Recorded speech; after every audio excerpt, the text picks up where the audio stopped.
Assalamualaikum warahmatullahi wabarakatuh. Hordoftoota sagantaa Fatwaa Afaan Oromoo.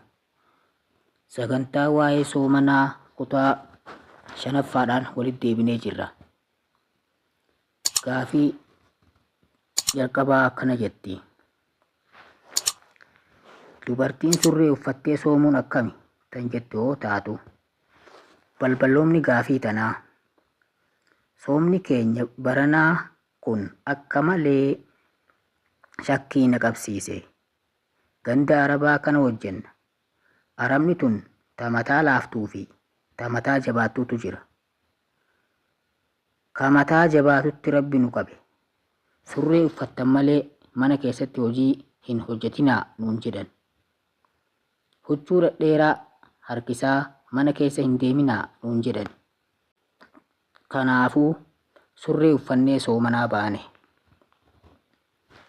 Surree uffannee mana keessa dalagaa baanee soomni keenya akkam ta'a? Silaa hojii sanuu dhiifnee deemuu malle, garuu qalbiin nu diddee hojii dhiisanii hojii barbaaduun illee hin taatu jenneetuma imaanni keenya laafee surree uffannee soomanaa baane. Akkami? Dubartiin surree uffattee abaaramtee jirti nuun jedhanii, mee malli keenya maali? Soomanni keenya faayidaa maalii qabaa? Eega abaaramaa jiraanne jechaatu nutti dhaga'ame. Mee bakka tana nuuf ibsa tan jetti yoo taatu, deebiin gaafii tanaa dhugaadhaa abaaree jira rasuulli rabbii sallallahu alaihi wasallam. Dubartii surree uffattu rasuulli rabbii abaaree jira. Dhiiratti fakkaachuu saniif abaaramte. Bareedumni isii, tolli isii huccuma rabbiin isiidhaaf kenneen male. Dhiiratti fakkaachuudhaan hin ta'u haala kamiinuu taanaan. Rifeensa murachuu taanaan waan adda addaatiin dhiiratti fakkaachuun barbaachisaa miti. Garuu soomni kee qeebalamuuf surree uffachuu keessattuu dubartiin mana keessatti wanni sooma sirraa balleessaa hin jiru. Garuu dhiiratti fakkaachuu saniif yoo ka dhiirri si argu ta'e, yoo ajnabiyyaan ka si argu taate diliin isii guddo.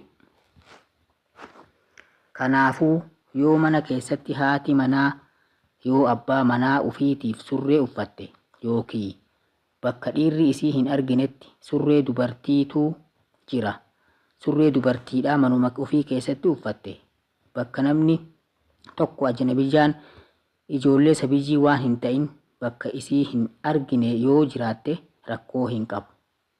Surree dubartiin mana ufii keessatti uffachuun rakkoo hin qabu. Garuu yoo akka kaadimatti mana namaa jiraattan ijoolleen jaraa dardarri jaraa warri nama irraa hin goran. Kanaafuu yoo dhiirri si argaa jiraate yeroo ati surree uffattu fitinaa qaama keetii akka ajnabiyyaan hin garreef shari'aan rabbii abaarsa fidde jechuudha. Kanaafuu haala lachuu keessatti ilaalladhaa. Yoo surree dubartii taate akka dhiirri nutti hin seenne jettanii mana keessan cufattanii gara kushiinaa dubartiin jirtuu sanii akka dhiirri isinitti hin seenne yoo ofirraa eegdan rakkoo hin qabu. Hijaabni keessan yeroo dhiirri ajnabiyyaa isin argu haa ta'u, surreen mana keessatti rakkoo hin qabu jedhe. Surreen mana keessatti rakkoo hin qabu jedhe uffadhaa gadi ba'aa hin jenne. Sheekni surree nuuf hayyame hin jedhinaa. Yoo dubartii qofa taatan mana keessatti, mana isin jiraattan keessatti sharxii surreen sunuu surree dubartii taateen surree dhiiraa uffachuun hin ta'u. Akkasuma sharxii dhiirri ajnabiyyaa isin hin argineen isiniin jedhe. Abbaan hukumii tanaa Sheek Alii Jimmaati. Gaafiin itti aanu akkana jetti. Harka kiyya waa na muran soomana keessa akkamiin ta'a? Balbaloonni gaafii tanaa yoo miila kiyya yookaa harka kiyya waa na muran soomana keessa salaataa fi soomni kiyya akkam ta'aa tan jette yoo taatu deebiin gaafii tanaa soomnilleen homaa hin ta'u salaataaf ammoo akka bishaan bakka sanii hin buune yoo akkasii rakkisu ta'e bakka madaasan biyyee irraa haxaawi yoo ammoo akka gaarii bakka sanii waa itti maxxanfamee jiraate gubbaa irraa bishaan jiidhaa irra dabarsi xiqqooma tokko irra haxaawi qaama biraa wudu'adhuutii bakka sani bishaan jiidhaa irra tuqii dabarsi. Abbaan hukumii tanaa Sheek Alii Jimmaati. Gaafiin itti aantu akkana jetti. Ramadaana keessa dubartii isaatii wajji rafee jaartii isaatirrattillee kaffaaraatu jira tajettu yoo taatu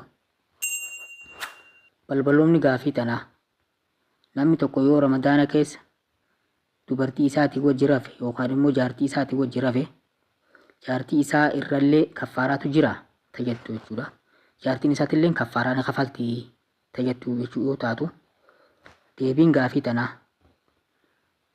hadiisni kun hadiisa ulamaan irratti wal dhaban. Namni tokko yoo jaartii isaatii wajji guyyaa ramadaanaa rafe halkan humaa hin qabu.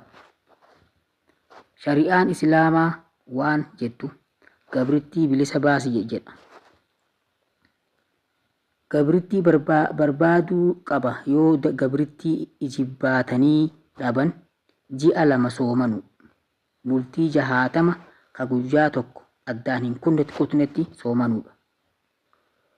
Ulamaan gariin wanni jedhan yoo jaartiin inni wajji rafe tuni haati manaa isaa uffattee urgeeffattee isallee tattaphachiiftee sababa itti taate isiinillee waliin haa baaftu jedhan garuu daliilli hin jiru. Yoo innummaan dirqiin isii rakkise ka isiin dhoowwatte